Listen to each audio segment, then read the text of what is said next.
fenomena ikan terdampar di pesisir. Kehadiran hidupan laut yang terdampar di daratan mengundang pelbagai ramalan masyarakat setempat. Sejak kebelakangan ini, fenomena hidupan laut terdampar di sekitar kawasan pantai Peranginan sering terpampang di dada-dada. Bagi segelintir pihak, kejadian itu dilihat sebagai satu bahasa alam yang mengatakan akan berlaku suatu bencana tidak lama lagi. Pada Desember tahun lalu, negara telah dikejutkan dengan rekaman video yang tersebar luas di laman YouTube. Rekaman selama 2 menit 15 saat itu memaparkan ribuan ikan tamban melompat-lompat naik ke darat seperti ketakutan. Kejadian pelik di pesisir pantai Kampung Tambisan, Lahadatu, Sabah pada 24 Desember lalu. Kira-kira pukul 8 pagi-pagi itu telah mengubah warna lanskap pantai kepada putih. Ia juga mencetuskan keresahan dalam kalangan penduduk kampung yang mendakwa bencana tsunami mungkin berlaku. Keadaan dilihat bertambah buruk dengan perairan Sabah yang sememangnya terdedah dengan kemungkinan berlakunya bencana alam seperti tsunami. Namun begitu, pelbagai langkah awal telah diambil bagi mengejarkan kejadian itu berlaku, termasuk pemasangan 3 boya amaran tsunami di luar garis pinggir laut Malaysia. Boya yang berperanan untuk memantau dan mengesan ancaman tsunami itu dipasang di Pulau Rondo, Pulau Layang-Layang dan Pulau Sipadan. Sabah merupakan antara komponen utama sistem amaran awal tsunami kebangsaan SAATNN.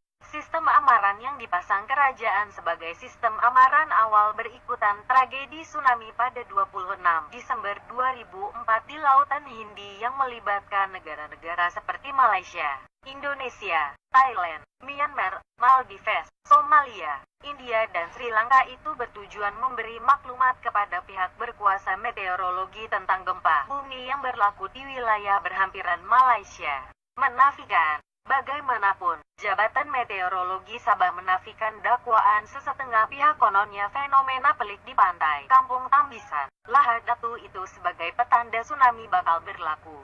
Fenomena itu mencetuskan pesta ikan dalam kalangan penduduk setempat yang mengambil kesempatan mengaut rezeki tambahan untuk dibawa pulang.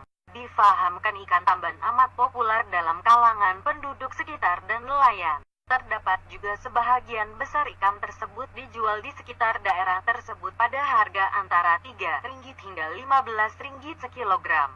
Selang 4 hari selepas kejadian tersebut, dalam satu laporan akhbar tempatan, berlaku penemuan bangkai hidupan laut bersaiz gergasi di kawasan Peranginan Pasir Panjang yang terletak di Kampung Santubong, Sarawak. Bangkai hidupan laut yang masih tidak diketahui spesiesnya itu mempunyai panjang lebih 4 meter ditemui oleh pekerja resort di sana, Muhammad Hamzaman pada pukul 7 pagi.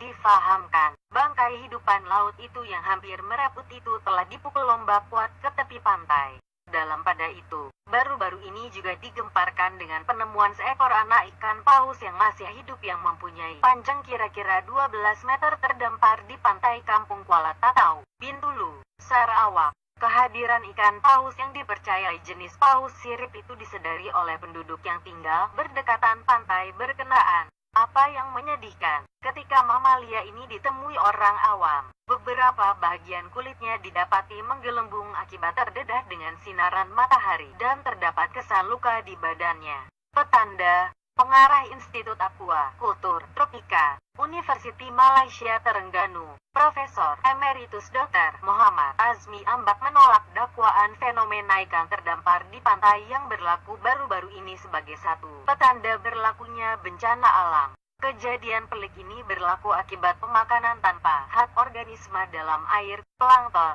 yang merupakan sumber penting makanan bagi hidupan akuatik termasuk ikan tambar.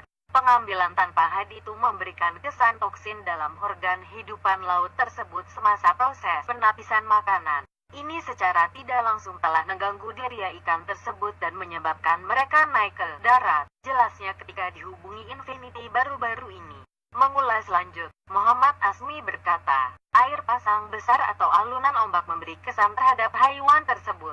Ia juga menyebabkan mamalia laut ini hilang panduan arah di laut dan terdampar di pantai. Apabila keadaan ini berlaku, haiwan tersebut sukar untuk kembali ke laut dan berada dalam keadaan nyawa-nyawa ikan, ujarnya.